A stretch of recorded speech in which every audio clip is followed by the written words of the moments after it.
मेरे पति का तो काम छूट गया है। अब हमारे पास करने के लिए कुछ भी नहीं रहा। मैं एक पार्लर खोलना चाहती हूँ। मुझे उसके लिए कुछ पैसों की जरूरत है। ये मेरे जमीन के कागज हैं, मैं इन्हें गिरवी रखने आई हूँ। अच्छा बता, तुझे कितने पैसे चाहिए? सेठलाल, मुझे 2 लाख रुपए चाहिए। इतने में मैं अपनी एक पार्लर की दुकान खोल लूंगी।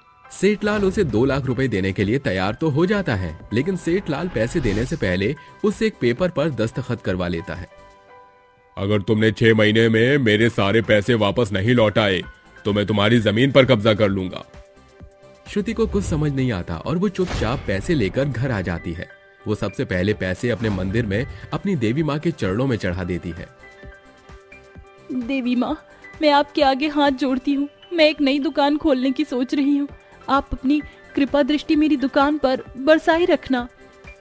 मुझे माफ कर दो श्रुति, मेरा काम छूट गया और तुम्हें अब इतनी परेशानी उठानी पड़ रही है। चिंता मत कीजिए, एक ना एक दिन सब कुछ ठीक हो जाएगा। श्रुति 2 लाख रुपए अपनी दुकान में लगा देती है, लेकिन पार्लर की दुकान खोलने के बाद भी उसका पार्लर बिल्कुल भी नहीं चलता। उसका तो रोज का खर्चा भी नहीं निकल पाता। वहीं दूसरी तरफ 6 महीने होने ही वाले थे। श्रुति अपनी देवी माँ के आगे रोने लगती है। देवी माँ, ये सब क्या हो रहा है? मैंने 2 लाख रुपए का कर्जा तो ले लिया, लेकिन अब उसे चुकाना बहुत मुश्किल है।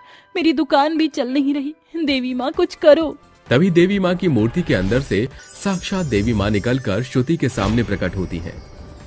श्रुति, तुम चिंता मत करो, सब कुछ ठीक हो जाएगा। तुम्हारी मेहनत बेकार नहीं जाएगी। मैं तुम्हारी भक्ति से प्रसन्न हूँ, इसलिए मैं तुम्हारे लिए जादुई क्रीम लेकर आई हूँ। देवी माँ श्रुति को जादुई क्रीम देती हैं। श्रुति, तुम इस जादुई क्रीम का इस्तेमाल करके काले लोगों को गोरा कर सकती हो, जिससे तुम्हारा पार्लर अच्छे से चलेगा।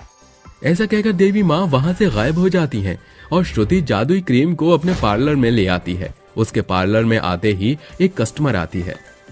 देखो, ये मेरी बेटी है। ये बहुत ज्यादा काली है, जिसके चलते इसकी शादी नहीं हो पा रही है। मैं तुम्हारे आगे हाथ जोड़ती हूँ, इसका कुछ करो ताकि इसका रिश्ता तय हो सके। आज इसे देखने वाले भी आ रहे हैं। अगर तुम इसका कोई अच्छा सा मेकअप कर दो तो तुम्हारी बहुत मेहरबानी होगी। आप चिंता मत करो, मैं आपकी बेटी के चेहरे पर एक ऐसी क्रीम लगाऊंगी कि उसके लगाने के बाद वो बहुत खूबसूरत और सुंदर हो जाएगी और उसका रंग बहुत गोरा हो जाएगा। श्रुति देवी माँ की दी हुई जादुई क्रीम उस लड़की के चेहरे पर लगाती है। देखते ही देखते वो लड़की बहुत गोरी और खूबसूरत हो जाती है। अरे वाह, ये तो करिश्मा ही हो गया। तुमने तो मेरी बेटी को एकदम हूर की परी बना दिया। आपका ये पार्लर तो जादुई पार्लर है। जो बड़े से बड़े डॉक्टर और अच्छी से अच्छी क्रीम नहीं कर सकी, वो आपकी इस क्रीम ने कर दिया। ममता बहुत खुश होती है और श्रुति को पैसे देकर वहाँ से चली जाती है। अगले दिन ममता अपनी कॉलोनी की कुछ और लड़कियों को भी लेकर आती है। जैसे आपने ममता बहन की बेटी का रंग गोरा किया, वैसे ही हम सभी का भी कर दो। चिंता मत करो, मेरा पार्लर कोई मामूली पार्लर नहीं है। ये एक जादुई पार्लर है। इसमें जो भी आएगा वो गोरा और खूबसूरत होकर ही जाएगा। श्रुति एक एक करके उन तीनों लड़कियों के चेहरे पर जादुई क्रीम लगाती है, जिसके बाद वो तीनों लड़कियां देखते ही देखते गोरी हो जाती हैं। अरे वाह, मेरे नाम जैसा मेरा रूप हो गया है। मुझे तो अपना ये रंग बहुत खूबसूरत लग रहा है। तुम्हारा बहुत बहुत शुक्रिया। 2 साल से मैं एक लड़के से बहुत प्यार करती थी, लेकिन उसने मेरे कालेपन की वजह से मुझसे रिश्ता तोड़ दिया। अब मैं बहुत गोरी हो गई हूँ। अब वो मेरे पास खींचा चला आएगा। अपना ये रंग देखकर मुझे बहुत खुशी हुई। तुम्हारा बहुत बहुत शुक्रिया। वो तीनों श्रुति को पैसे देती हैं और वहाँ से चली जाती हैं। ऐसे ही देखते श्रुति के पास अब बहुत सारे कस्टमर आने लगते हैं, जो उसके पार्लर में आने से पहले तो काले होते हैं, लेकिन जाते वक्त खूबसूरत और गोरे हो जाते हैं। ऐसे ही धीरे धीरे श्रुति का पार्लर बहुत ज्यादा फेमस हो जाता है और वो अच्छा खासा कमाने लगती है, जिसके चलते वो अपने मकान के समय को पूरा होने से पहले ही सेठ लाल को पैसे देने पहुंच जाती है। सेठ लाल, ये रहा तुम्हारा सूद समेत पूरा पैसा। अब मुझे मेरी जमीन के कागजात वापस दे दो। लोगों को पैसा देते हुए कितने साल हो गए, लेकिन आज पहली बार किसी ने मेरा पैसा समय पर लौटाया है। अरे मुझे तो यकीन ही नहीं होता। चलो अच्छी बात है, ये लो तुम्हारी जमीन के कागजात। श्रुति अपनी जमीन के कागज देखकर बहुत खुश होती है और सीधा अपने घर में जाकर देवी माँ से आशीर्वाद लेने लगती है। देवी माँ, आज जो कुछ भी मैं हूँ केवल आपकी ही बदौलत हूँ। आज अगर आपने मेरा साथ ना दिया होता तो पता नहीं क्या होता। आपकी दी हुई जादुई क्रीम की मदद से मैं फर्श से अर्श पर आ गई। श्रुति ये सब अपनी देवी माँ से कह ही रही होती है कि तभी सेठ लाल खिड़की से श्रुति की सारी बातें सुन लेता है। अच्छा, तो ये राज है इसके पास इतना पैसा आने का। इसके पास देवी माँ की जादुई क्रीम है। अब मैं इस क्रीम को इससे चुरा लेता हूँ। श्रुति देवी माँ के पास रखी जादुई क्रीम उठाकर अपने पार्लर में पहुंच जाती है और वहां आई हुई एक कस्टमर के चेहरे पर जादुई क्रीम लगाती है। अरे आपको चिंता करने की कोई जरूरत नहीं है। एक बार जो मैंने ये क्रीम आपके चेहरे पर लगाई, उसके बाद आपका चेहरा खिलखिल उठेगा। श्रुति जादुई क्रीम को मेघा के चेहरे पर लगाती है, जिसके बाद देखते ही देखते मेघा खूबसूरत हो जाती है। देखा, मैंने आपसे कहा था ना कि आप बहुत खूबसूरत हो जाओगी। अरे वाह, ये तो कमाल ही हो गया। मैंने तो कभी सपने में भी नहीं सोचा था कि मैं इतनी खूबसूरत हो जाऊंगी। भगवान आपका बहुत भला करे। मेघा श्रुति को पैसे देकर वहां से चली जाती है, जिसके बाद श्रुति बाकी के कामों में लग जाती है। सेठ लाल किसी तरीके से छुपकर पार्लर के अंदर आता है और क्रीम चुराकर वहां से भाग जाता है। क्रीम चुराने के बाद वो सीधा अपने घर जाता है और शीशे में अपने आप को देखकर कहता है, अरे जरा मैं भी इस क्रीम को लगाकर देखूं, क्या ये क्रीम मुझे भी गोरा कर देगी? सेठ लाल जैसे ही जादुई क्रीम को अपने चेहरे पर लगाता है, उसका चेहरा पूरी तरह काला पड़ जाता है। अरे ये क्या? अरे मेरा चेहरा तो एकदम काला पड़ गया है। अरे अब मैं क्या करूं? हे भगवान, ये मैंने क्या कर दिया? सेठ लाल अपना मुंह ढककर श्रुति के पार्लर में जाता है और जादुई क्रीम श्रुति को वापस लौटाते हुए कहता है, अरे मुझसे गलती हो गई, मुझे माफ कर दो। मैंने तुम्हारी ये जादुई क्रीम चुरा ली थी लालच के चलते, लेकिन अब मुझे सबक मिल गया है। मैं जैसा था वैसा ही कर दो। मैं आइंदा ऐसा कभी नहीं करूंगा। श्रुति अपने हाथों से सेठ लाल के चेहरे पर दोबारा से क्रीम लगाती है, जिसके बाद वो पहले की तरह हो जाता है। अरे बाप रे बाप, क्या कमाल है ये जादुई क्रीम और तुम्हारा जादुई पार्लर। भगवान तुम्हें ऐसे ही खुश रखे। सेठ लाल वहां से चला जाता है, जिसके बाद श्रुति अपनी जादुई क्रीम से लोगों को गोरा कर करके अपने जीवन में खुशी खुशी रहने लगती है। रूपा, हल्दी चंदन का लेप बनाया है, जल्दी से इसे अपने चेहरे पर लगा ले। ये तेरे गोरे रंग को और भी ज्यादा संवारने और निखारने का काम करेगा। माँ, मुझे इस हल्दी और चंदन के लेप की जरा भी जरूरत नहीं है। मेरा चेहरा तो पहले ही इतना गोरा चिट्टा है। इसे इस काली कमली सावरी को दे दो। बिल्कुल नहीं, ये लेप इस काली कलमुही के लिए जरा भी नहीं है। इसका जाने कैसा काला कोड इसके शरीर पर सराबोर है।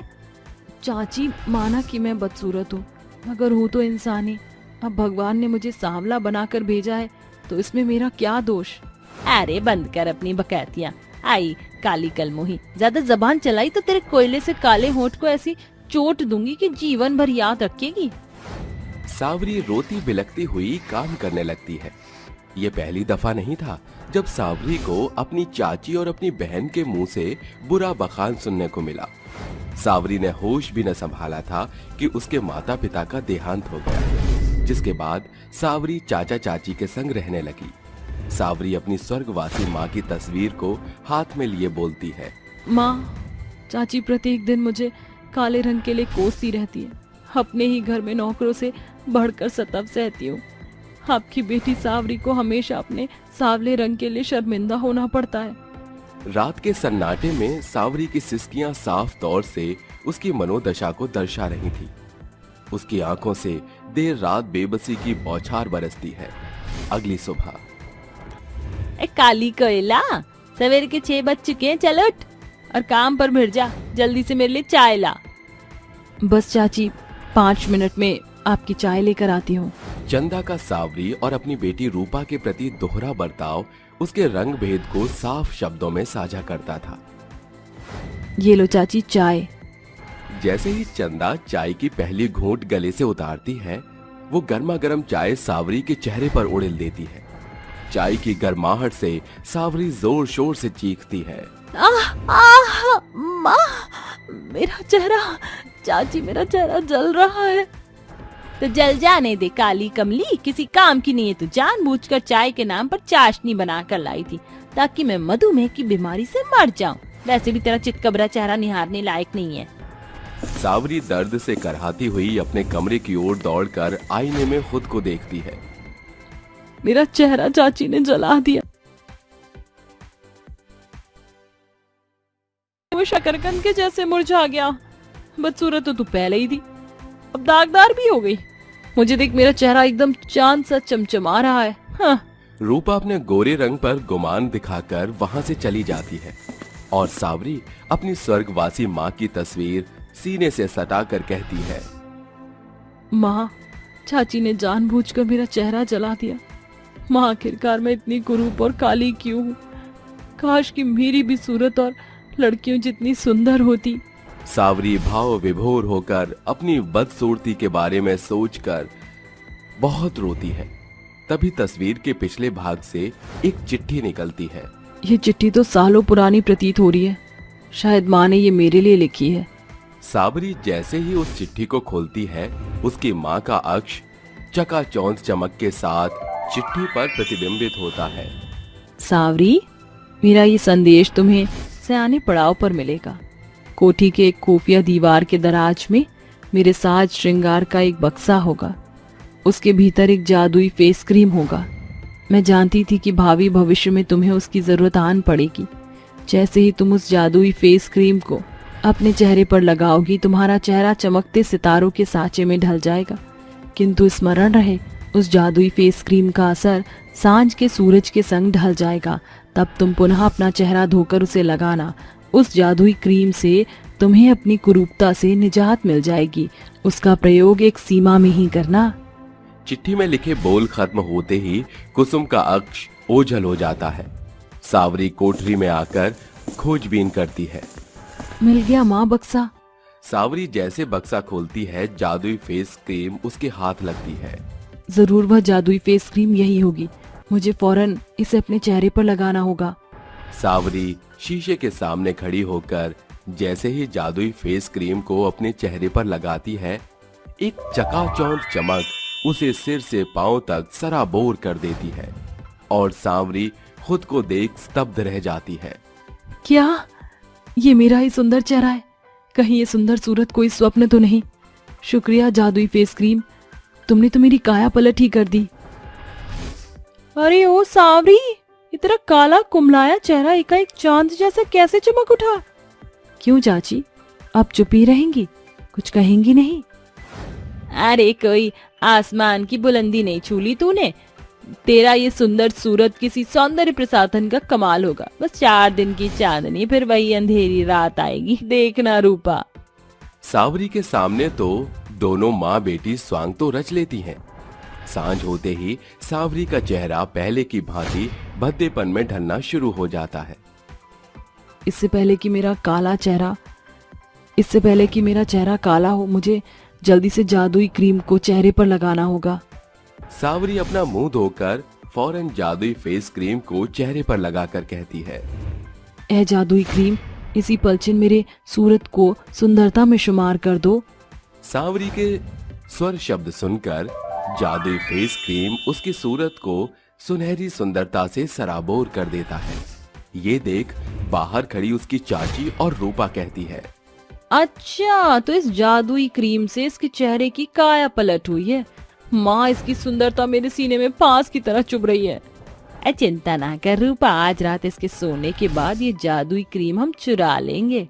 दोनों माँ बेटी सावरी के सोने की ताक में रहती हैं। आधी रात उसे गहरी नींद में पाकर दोनों दबे पांव जादुई क्रीम अपने कमरे में लाती हैं। ये लो रूपा, जल्दी से इस जादुई क्रीम को अपने गोरे चिट्टे चेहरे पर लगा।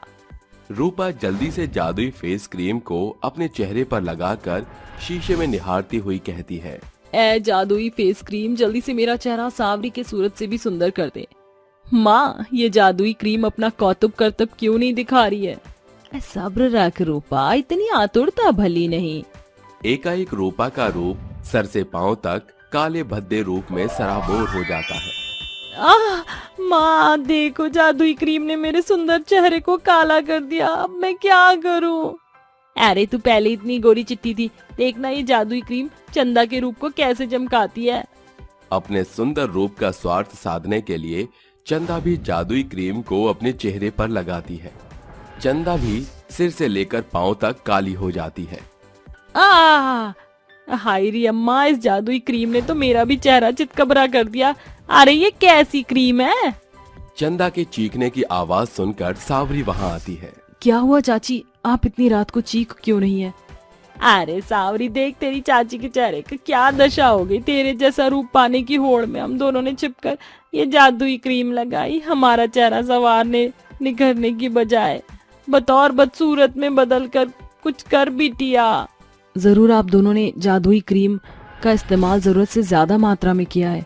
चिंता मत कीजिए चाची, आप दोनों अपने चेहरे को जैसे ही गुलाब जल से धोएंगी आप पहले जैसी ही हो जाएंगी। दोनों जैसे ही अपना चेहरा धोती हैं, उनका चेहरा पहले की भांति सुंदर हो जाता है।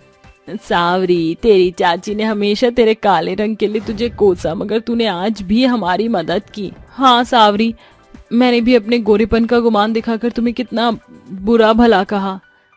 रूपा और चाची, अगर भगवान एक इंसान में सारे गुण दे तो व्यक्ति को अहंकारी होते देर नहीं लगती। ईश्वर हमें जिस रूप में साँचे में सृजता है उसके पीछे विशेष विषय होता है। अब मेरा चेहरा कितना काला था, मगर मेरे पास जादुई क्रीम है जिसने मेरी काया पलट की। मेरा ये भेष भगवान की देन है। सांवरी के सच्चे बोल दोनों माँ बेटी की भटक खोल देते हैं। आज सांवरी की सूरत गांव की सबसे सुंदर लड़की की श्रेणी में शुमार है। सच है साथियों, समय से पहले और किस्मत से ज्यादा कभी किसी को कुछ नहीं मिलता।